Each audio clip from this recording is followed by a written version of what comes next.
नमस्कार, मैं हूं आनंद गोस्वामी और आप देख रहे हैं इन्फ्लाई न्यूज। 2019 में कांग्रेस के तत्कालीन सभापति राहुल गांधी ने एक बात कहा था। उन्होंने कहा था कि इलेक्ट्रल बॉन्ड जो है एक संगठित लूट है, और आज ये बात कहीं ना कहीं सही साबित होता दिख रहा है। सुप्रीम कोर्ट ने एसबीआई को निर्देश दिया है कि इलेक्ट्रल बॉन्ड के माध्यम से किसने किस पार्टी को कितना पैसा दिया है, ये तथ्य इलेक्शन कमीशन को दे, और इलेक्शन कमीशन इस तथ्य को सार्वजनिक करे। तो आइए चलते हैं सीधे ग्राउंड पे, देखते हैं हमारे संवाददाता सपना का रिपोर्ट। অর্থমন্ত্রী প্রধানমন্ত্রী পদত্যাগের দাবিতে আমাদের আন্দোলন চলছে চলবে, ইলেকট্রাল বন্ডের বা স্ক্যামের বিরুদ্ধে আমাদের আন্দোলন চলছে চলবে, ইলেকট্রাল বন্ড স্ক্যামের বিরুদ্ধে আমাদের আন্দোলন চলছে। आप सभी को पता है सुप्रीम कोर्ट ने चुनावी बॉन्ड्स योजना को रद्द कर दिया है। जी हाँ, और ये यही योजना है जिसे मोदी सरकार द्वारा 2019 में लागू किया गया था, जिस योजना के तहत बॉन्ड्स को खरीदकर किसी भी सियासी दल को पैसा दिया जाता था।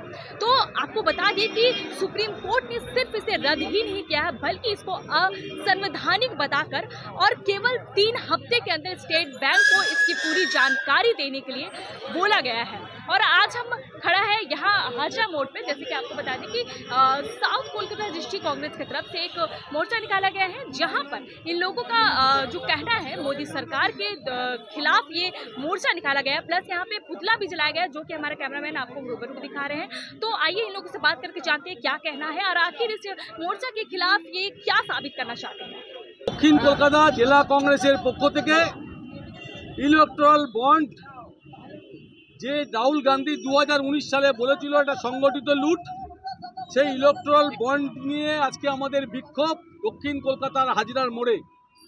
আমরা 2019-এ আশঙ্কা করেছিলেন রাহুল গান্ধী ইলেকট্রাল বন্ড যেভাবে ঘোষণা করেছিল সেইভাবে আমরা বলেছিলাম এটা সংগঠিত লুট। আজকে সুপ্রিম কোর্ট যে রায় দিয়েছে সে রায়ে প্রমাণিত হলো রাহুল গান্ধী যে কথাটা বলেছিল সংগঠিত লুট সেটাই সত্য হলো। আজকে সুপ্রিম কোর্ট নির্দেশ দিয়েছে যে ইলেকট্রাল বন্ড অসাংবিধানিক এবং এটা সংবিধান বিরোধী।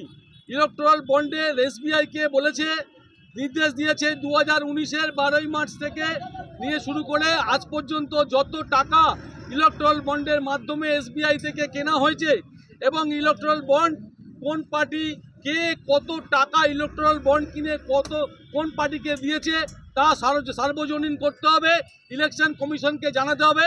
ইলেকশন কমিশন সেটা ওয়েবসাইটে দেবে। সারা ভারতবর্ষের মানুষ, দেশের মানুষ যাদের টাকা যারা মানে গরিব মানুষের টাকা সেটা জানা উচিত।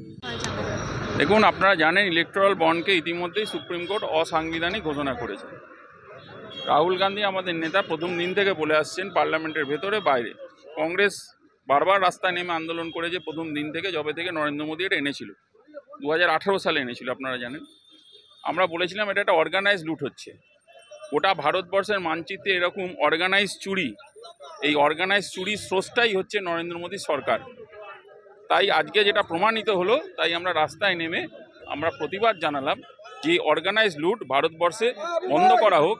এই প্রধানমন্ত্রীর ইমিডিয়েটলি ইস্তফা দেওয়া উচিত। যে প্রধানমন্ত্রী সাধারণ মানুষের কথা বুঝতে পারেন না, শুনতে পারেন না, দেখতে পারেন না, তাদের কষ্ট না দেখে তাদেরকে আরও কী করে নিপীড়িত করা যায়, তাদেরকে কিভাবে শোষণ করা যায় এবং নিজেদের শুধু পেট ভরানো যায়, এই পেট ভরানোর যারা কারিগর তাদেরকে আমাদের সমাজ থেকে এবং গোটা ভারতবর্ষের রাজনীতি থেকে মানে তাদেরকে সরাতে হবে।